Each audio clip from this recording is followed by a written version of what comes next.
E o presidente Jair Bolsonaro participou de um podcast colaborativo produzido pelos canais Dunamis, Rubi, Felipe Vilela, Karina Bach, Luma Eupídio e Luciano Subirá no YouTube nesta segunda-feira.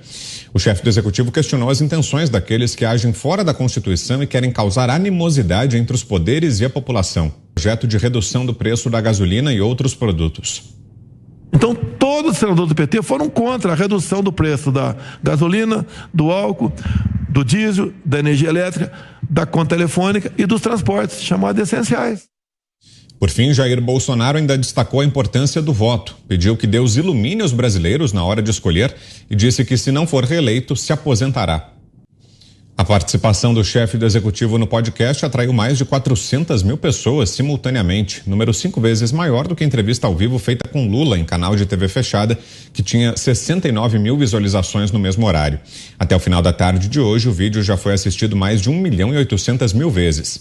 Nesta terça, o presidente e candidato à reeleição, Jair Bolsonaro, esteve em Sorocaba, ao lado do candidato ao governo de São Paulo, Tarcísio de Freitas. O chefe do executivo participou de uma longa motociata organizada por seus apoiadores. Durante todo o trajeto, o presidente ainda acenou para apoiadores que o aguardavam nas calçadas. Depois, Bolsonaro foi até uma praça, onde continuou cumprimentando e tirando fotos com seus eleitores e fez um breve discurso. Mas com você, Fiuza, sua análise sobre essas declarações que trouxemos e a agenda de hoje do presidente Jair Bolsonaro, Fiuza. Ô, Vitor, eu acho que esse negócio de audiência grande, né, audiência alta e povo, isso tinha que ser proibido. Isso não é compatível com a democracia. Eu acho que tinha que fazer que nem a Folha. Vai em cima do YouTube, né? O Emílio Surita vai lá, faz uma entrevista com o Bolsonaro que bate recorde, né? Isso é contra a democracia. Então, eu acho que é preciso, né, entrar no TSE e proibir isso, proibir gente, proibir audiência, botar um teto para a audiência, né? Senão, realmente a democracia fica em perigo.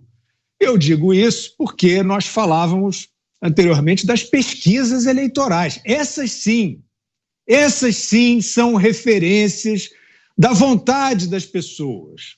Porque nós estamos vendo esse absurdo. Gente que não acaba mais atrás de uma pessoa. É claro que isso é sinal de ato antidemocrático. É claro que isso vai contra a ideia de democracia. É claro que isso é uma propensão fascista. É claro que a audiência do Pânico é uma propensão fascista, a audiência dos Pingos nos Is é uma propensão fascista. Esse negócio de audiência não dá mais. Não dá mais. Né? Tem que proibir a audiência. Bota aí um sarrafo, pô. Chega disso. Olha só, olha quanta gente, olha quanta mão. Né? Não é possível uma coisa dessas. Então, eu volto a dizer, eu acredito nas pesquisas. Nas pesquisas, né? Acho que o Lula está arrasando. O Lula, eu acho que ele se elege antes do primeiro turno, inclusive. Agora, até aqui, Vitor, o meu norte, a minha referência para o rigor estatístico era o Datafolha. Era sempre que eu confiava de olhos fechados. Mas aí apareceu o IPEC. Eu estava ouvindo IPEC para lá, IPEC para cá, não sei o quê, sempre na boca aí de uns ex-jornalistas que viraram os missionários, né, do bom ladrão. E eu falei, IPEC para lá, o que é esse IPEC? Aí eu fui dar uma olhada. Né? Olha, para quem gostava do Datafolha, esquece. O IPEC é muito mais legal que o Datafolha. No IPEC, aquelas coxas bem torneadas do Lula ficam muito mais vistosas. No IPEC, a testosterona do Lula é muito mais alta. Então, assim, eu acho que essa eleição, a gente tem que seguir o IPEC. Né? Falou no IPEC, você confia, esquece essas imagens de gente, de audiência, de bandeira. Isso tudo é ato antidemocrático. Vamos seguir o IPEC. Ali sim, ali vai consagrar a vontade, não do povo, porque o povo é antidemocrático também, o povo é fascista, a gente já aprendeu. A vontade dos iluminados, né, que é o que vai fazer bem para a nação. Então vamos seguir o IPEC, e eu até ouvi rumores de que o IPEC talvez substitua o Lula na corrida eleitoral, porque os índices dele realmente são muito melhores do que os do Lula. Bem, vai participando da nossa enquete de hoje, hein? Segue no ar a pergunta lá no site da Jovem Pan. Você concorda com o veto ao uso de imagens do 7 de setembro na campanha de Bolsonaro? Sim ou não? Falamos sobre esse tema aqui no começo do programa. Ainda hoje, o plenário do TSE vai decidir sobre esse caso. E temos aí o resultado de momento. Por enquanto, 5.612 participações, está subindo 5.618 agora. 618 votos e, por enquanto, 93,54% dizendo que não concordam com o veto.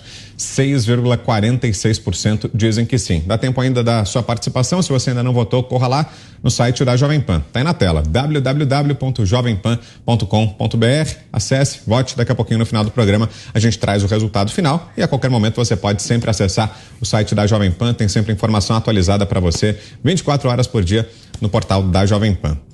Agora você, Ana, em 2 minutos, que nos dias dessas falas que destacamos aqui, da participação do presidente Bolsonaro ontem em um podcast.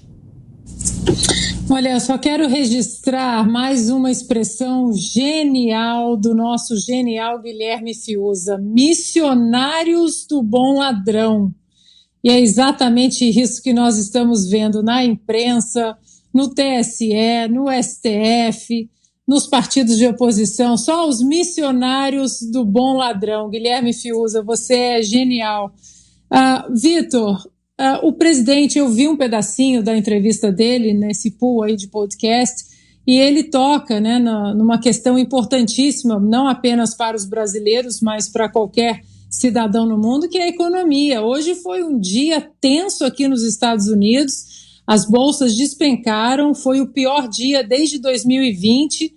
Estamos, né, atravessando uma recessão, a inflação veio com um número de 8,3%, esperavam 8,1%, talvez o 7,9%, veio 8,3%, e Joe Biden aí falando na TV que a inflação está sob controle. Ou seja, o que nós podemos aprender? Tudo que os americanos estão vivendo, infelizmente, o lado ruim dessa administração, tudo foi dito que seria feito na campanha. Tudo, absolutamente tudo. Quem diz que está surpreso com a administração de Joe Biden não prestou atenção nas entrevistas, nos debates, e o mesmo segue no Brasil. A agenda nefasta que o PT promete para o Brasil em 2023, se o Lula vencer as eleições, essa agenda está sendo dita com todas as letras. Por isso que é importante o presidente participar desses podcasts sem, né, uma interferência injusta e não jornalística por parte de missionários do bom ladrão e mostrar os feitos desse governo. Sobre os institutos de pesquisa, Vitor, rapidamente, muita gente fala, né, que o vôlei brasileiro é um dos esportes mais vencedores do esporte nacional no Brasil. E por quê? Pelo passado. Medalhas olímpicas, mundiais, então tem um passado de conquista, então nós podemos fazer essa afirmação. Sobre os institutos de pesquisa, eu faço a comparação. O que o passado tem mostrado sobre esses institutos de pesquisa? Nada, eu continuo desacreditando, e até agora o passado desses institutos, ele condena. Nós só vamos saber das pesquisas de hoje após as eleições de outubro, se eles estavam certos ou não. Até o momento, o passado está condenando aí esses institutos de pesquisa, ou, como diz o mestre Augusto Nunes, as lojinhas de porcentagem. E segundo o portal Metrópolis, em jantar com empresários e advogados em São Paulo, o petista José Dirceu admitiu ter medo de ser preso novamente caso Lula perca as eleições e o presidente candidato à reeleição Jair Bolsonaro vença. Dirceu foi condenado em 2 instâncias por associação criminosa, corrupção ativa e lavagem de dinheiro, recebendo pena de 27 anos e 4 meses de prisão. O político segue em liberdade, pois o processo ainda não transitou em julgado e cabe recurso.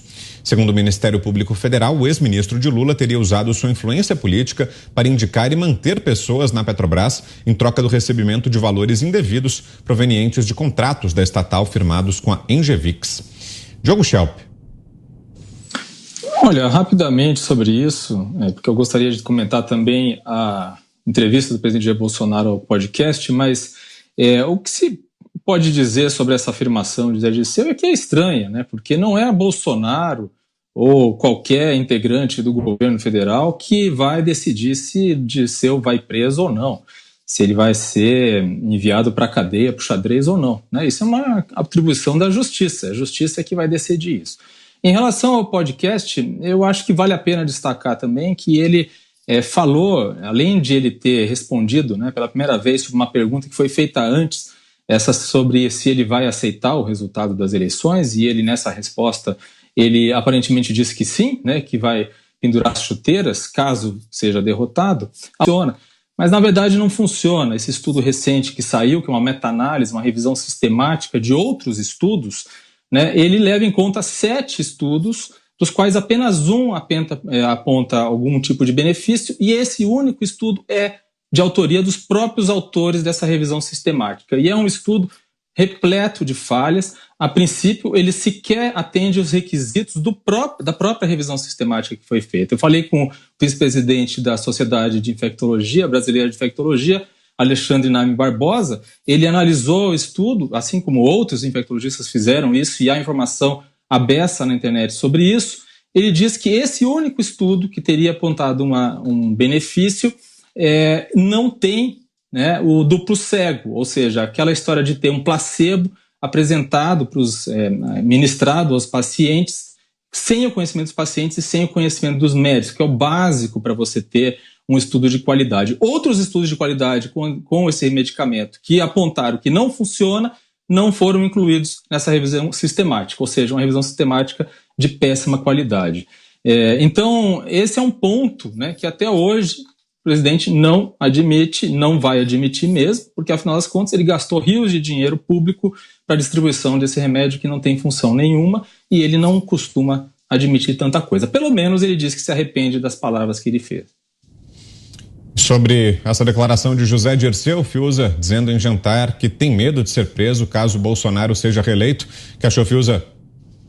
Não, eu acho que é isso. A justiça precisa avaliar. Ele foi condenado a mais de 30 anos de prisão. Está solto aí por uma decisão que veio do Supremo.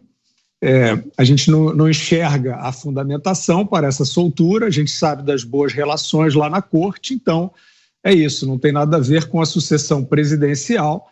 Né? A justiça tem que achar que ele deve cumprir a sua pena. Sobre a pandemia, os coveiros da pandemia foram os veículos de imprensa que aterrorizaram a população. Esses foram os